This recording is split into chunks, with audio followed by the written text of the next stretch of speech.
ოზურგეთის მუნიციპალიტეტის საკრებულოს ხტომაზე დღის წესრიგით გათვალისწინებული რამდენიმე საკითხი განიხილეს. თათია სამსოლიძე განაგრძობს თემას. ოზურგეთის მუნიციპალიტეტის საკუთრებაში არსებული უძრავი ქონების პრივატიზების დამტკიცებას შელაპარაკება მოჰყვა დეპუტატებს შორის. საუბარია სოფლებში ნატანები, გურიანთა, ჭანიეთი, ნაგომარი და სოფელი ოზურგეთი, ასევე დაბების, ურეკისა და ლაითურის სასოფლო და არასასოფლო სამეურნეო მიწების პრივატიზებაზე. საკრებულოს ოპოზიციონერმა დეპუტატმა ბესიკ ქათამაძემ საკითხს მხარი არ დაუჭირა, რასაც საკრებულოს თავმჯდომარის მოადგილე დიმიტრი კვერღელიძე გამოეხმაურა. ყველა გორჯ მიწას თითოეულ სოფელში ოზურგეთის მუნიციპალიტეტში გამოაქვთ ყოველ საკრებულოს ხდომა იქნება თუ რაც იქნება ყიდიან.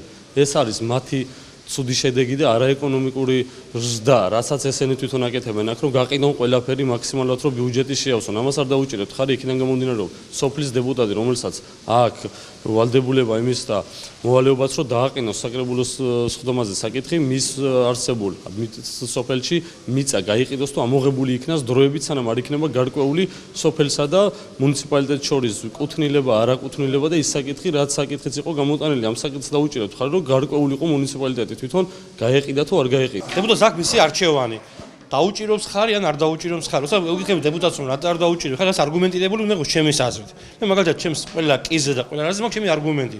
ოსა ადამიანი ბიუჯეტის შევსებაზე იძახი ვარს და შემდეგ მესამე საკითხზე როცა ვიხილავთ მასაკირალის თემაზე უკვე მასაკირალი 800 ლარი დაფინანსდება მისი გზის მშენებლობა და ოსა ამაზე ამბობ ვარს, ამას მე მგონი გამართლება არ აქვს. ჩვენ ხარს უჭერთ დაგებულ გზას ეს ადამიანები და მათი რჩეული ხარს უჭერს რომ გზები არ დავაგოთო და ეს მოსაყვის მინდვია ამას არჩევანი.